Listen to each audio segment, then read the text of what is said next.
Hi, I'm Rick Malthaner, VP of Tonic Channel, and I'm here today with Dean Reverman from BlueStar. Dean, tell us a little bit about yourself and BlueStar. Yeah, well, thank you. First off, thank you for having me here. It's a joy to talk with you guys. My name's Dean Reverman. I'm the Vice President of Marketing. And that's a global perspective. I guess everything that has to do with marketing at BlueStar, I'm generally involved in. Who is BlueStar? Well, BlueStar is a distributor, but we're a value-added distributor. So do we pick, pack, and ship products? Yes, we do. But we also add incremental value adds onto that in the form of financing, BlueStar services like configuration support and things of that nature.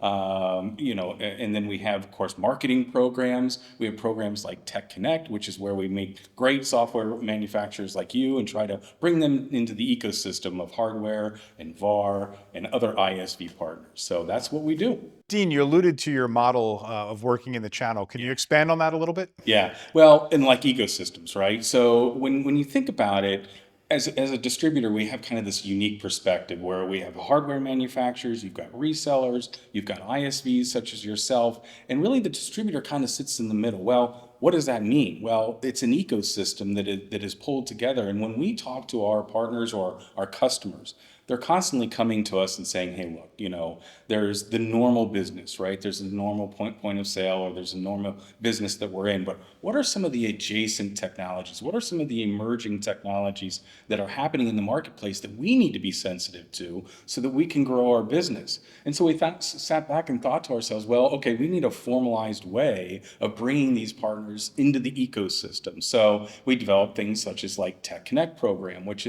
enables software manufacturers who want to have a channel program to get in front of hardware manufacturers, to get in front of resellers and say, hey, we can enable and scale these solutions through this ecosystem. Again, when you think about it, if you're a partner, and you used to be right on the reseller side, you're always thinking to yourself, well, how can we do better for our customers? Or what are our customers being asked to do for their customers as well? And so it's this dialogue that happens, but the only way that business grows and advances are through these partnerships. So we see it, from the BlueStar perspective, we see part of that as being a vetting process, right? So, if you put on your hat of a value-added reseller, okay, let's say I want to start getting into robotics or something like that, right? Where we're all starting to see robotics in front of house or back of house. Front of house, if it's in hospitality and delivering food to the table or something like that. Well, how do you vet companies like that? How do you know which is the right one to go after? So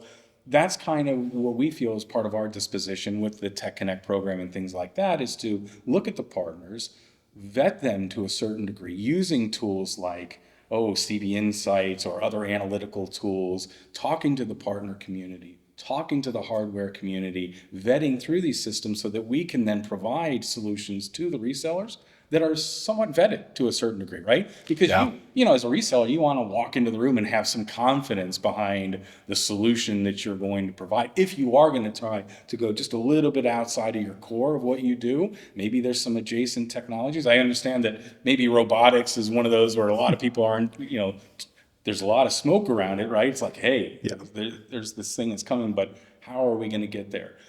I will say that software is the same way, right? If you're doing a traditional point of sale today, what are some other softwares that you might want to get into? People counters or machine vision. Did you go to NRF? There's Not this year, but I've been about 20 times.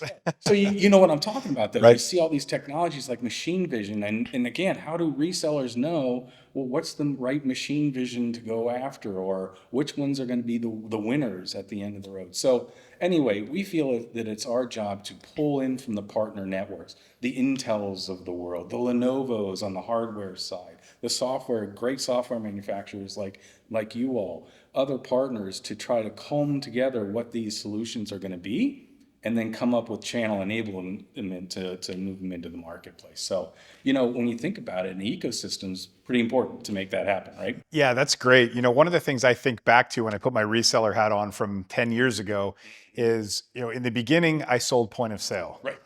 And later on, I came to realize and understand that when you sell point of sale to your customer and somebody else walks in the door, they can just replace their point of sale. And what I started to understand was, if we were involved in loyalty and in payments and in any of these other hardware aspects that you're talking about, it becomes sort of the octopus where point of sales in the middle and there's all these tentacles that are kind of dug in, right? And so you start talking about holding on to a customer for a decade and being that value added reseller or trusted advisor, as we talk about. Couldn't agree more with everything that you just said. So when you think about other market forces that are happening, let's talk about so normally resellers that we deal with are what I would consider live in the OT, or their operational technologies, right? These are edge, believe it or not, we all live on the edge. These are edge solutions, edge outside of a network or the cloud or things of that nature. Well, part of what's happening now is you've got IT professionals kind of coming into our space.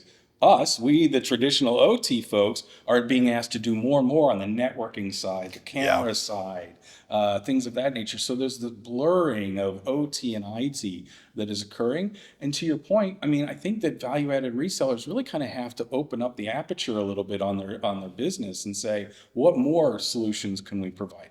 Do we need to have a networking play? Do we need to have a machine vision camera play? Do we need to have a robotics play, right?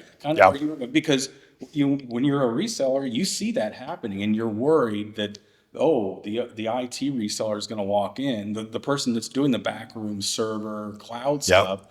It's not a quantum leap for them to come out to the edge and provide point of sale or machine vision. So we're all going to start competing in these new areas where a lot of the innovation is happening. One of the things I've seen is these managed service providers who kind of jump across the aisle into point of sale. And sometimes they're a little bit challenged because they don't have that background in retail or in hospitality. And so it takes them a little bit more to learn that. But when you think of a traditional VAR who back in the day didn't do anything around a network or around cameras or security or anything like that, they have to kind of learn that. So I think it's something that, you see both sides. You see the VARs moving over to sort of take on some of those MSP aspects. And in some places, the MSPs are jumping over.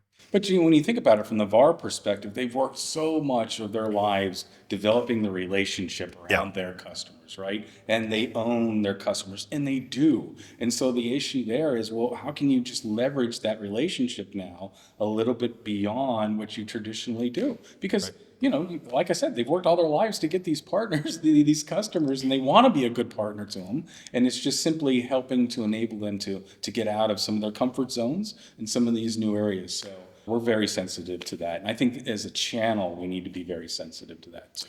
Yeah, pivoting to another topic that sort of leads into these value-added resellers. They're local, they're trusted advisors, they have these customer bases. And what we see in the market in the past 5 or 10 years has been direct sales of point of sale into these markets where it sort of erodes that relationship or cuts it off completely, where they switch to another brand of point of sale that's directly supported from afar. And so I think one of the things we're now starting to see is that these hospitality operators, they realize it was probably too good to be true. The support's not there.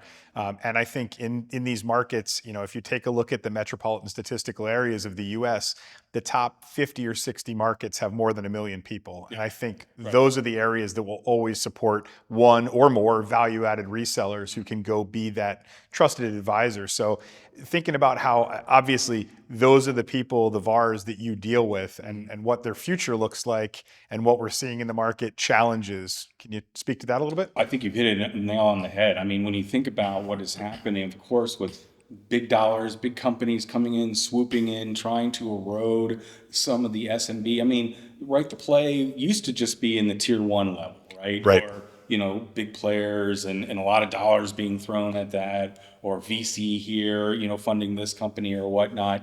But yes, and then we started to see some of that being attacking kind of the SMB play. And to your point, a lot of those players, so they might have a nice product.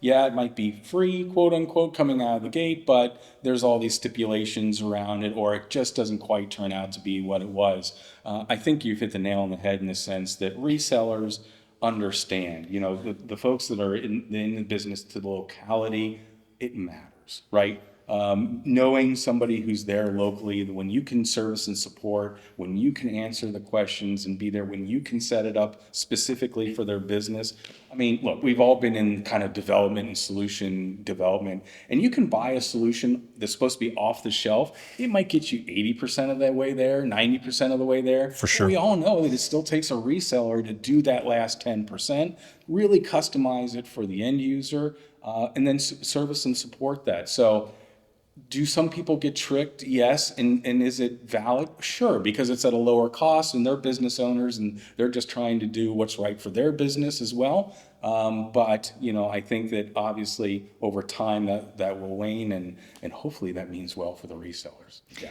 Ultimately, these big companies who are selling direct, and even some of the small ones that are awaiting venture capital, they're unprofitable, and Yeah. it's not chic to be unprofitable in 2024. Like it was okay a few years ago, but as we've seen those cycles where huge venture capital investments to a couple of college kids who have an idea versus now, money's tightening up and that kind of thing. So that's where I think the value-added resellers really have a shot now to take back some of that market share from these big players. That's right. And there's tools out there to enable those things. I mean, maybe they were losing on features of a particular software or things of that nature, but really, again, through this partner ecosystem that we as a channel continue to develop, it mitigates a lot of those. What do you need? What do you need the system to do? What features and benefits are you looking for? Used to be loyalty.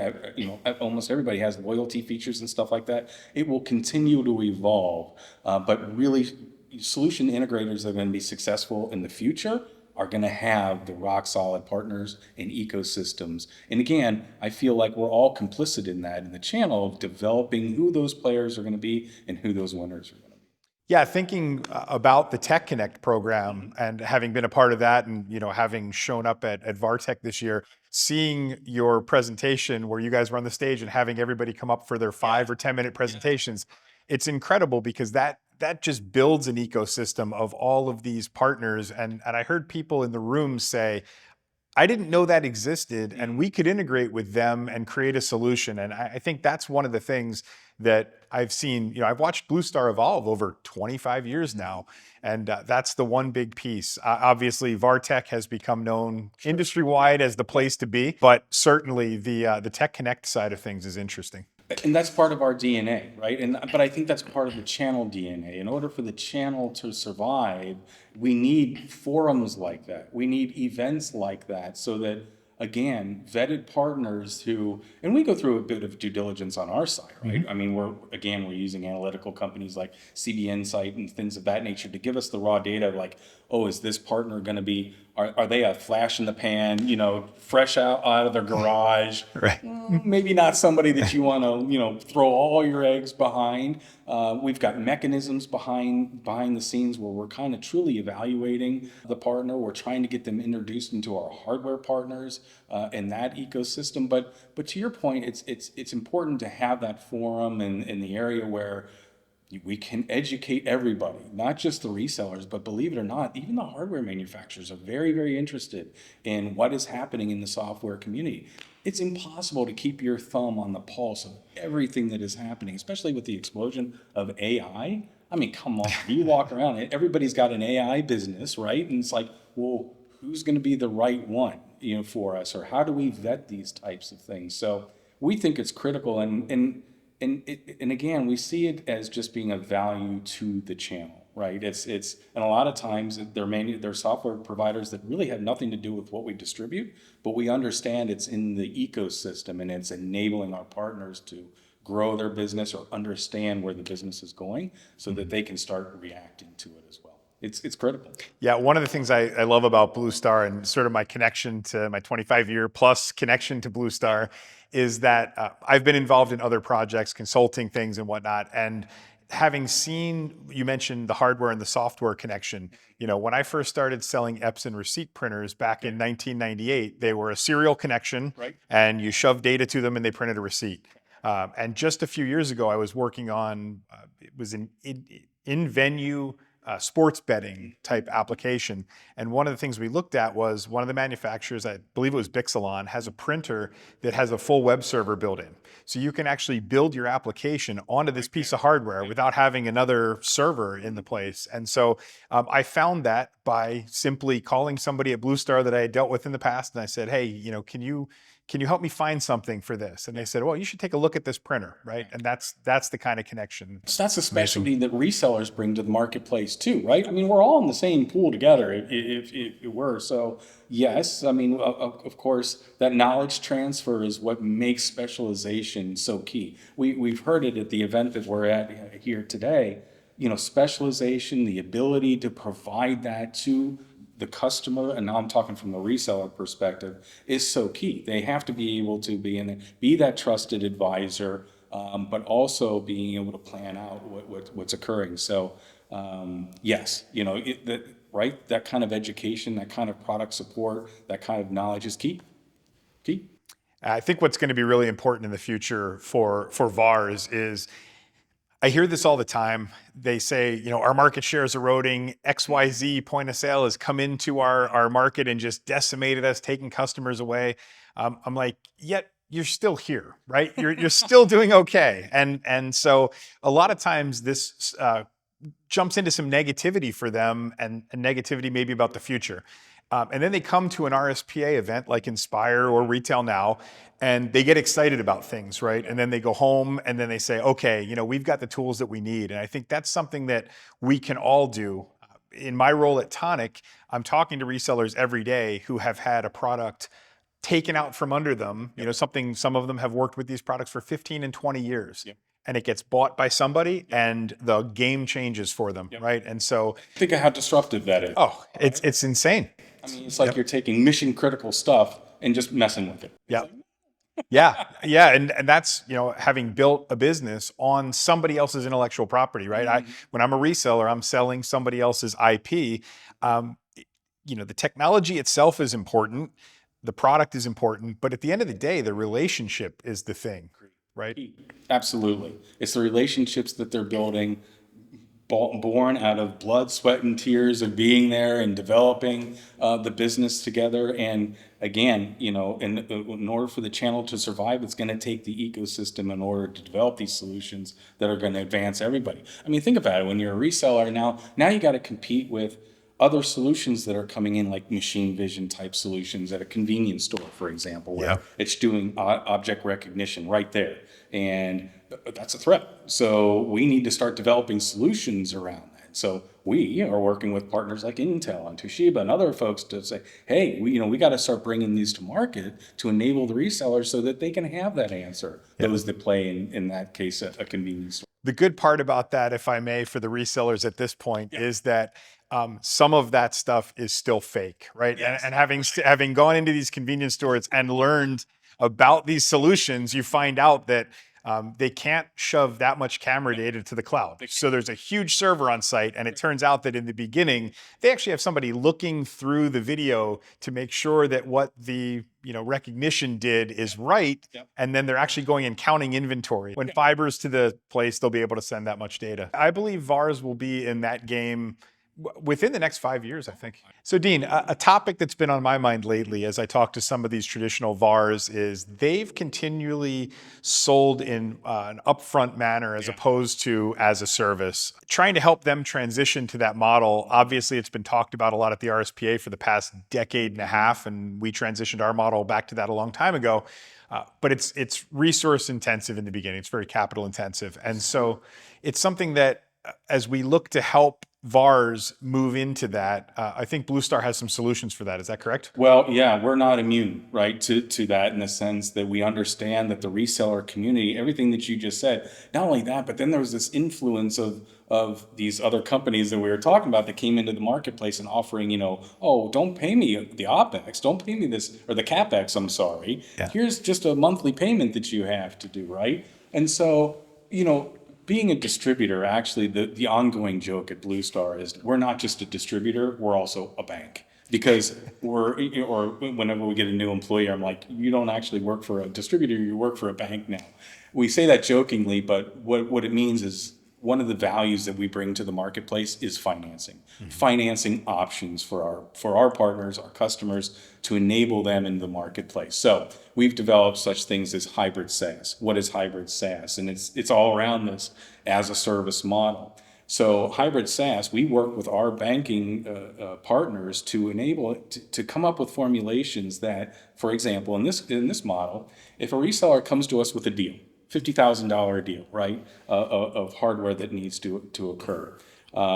We will pay them, the financing department will pay them the $50,000 for the deal, if you will. But the note is then carried by our financing partners so that the end user only needs to pay monthly payments. So the reseller can still have their model, their business model as it is today, meaning they're getting all the funding coming in, they can commission their sales rep like they had. It's this bridging. So their business is still the same, and the end user is paying these monthly payments. So that's kind of this hybrid, right? Where, yes, the CapEx is still happening on the reseller side, but the OpEx is happening on the end users.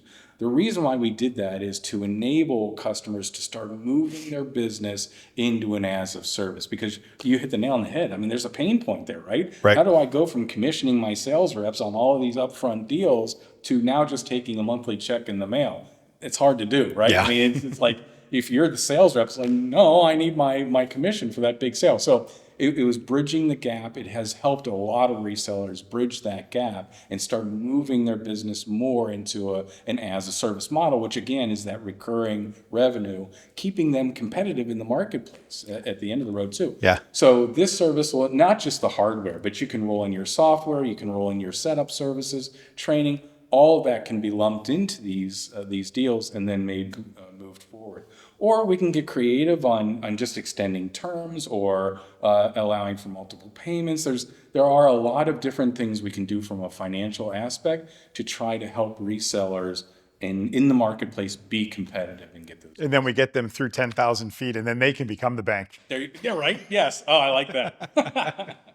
Well, I'd like to thank everybody who's joined in today for Talk Tonic, and I'd like to thank our guest, Dean Reverman from BlueStar. Thank you. Much appreciated. It was a joy being here. It was a pleasure. Yes. Thank you.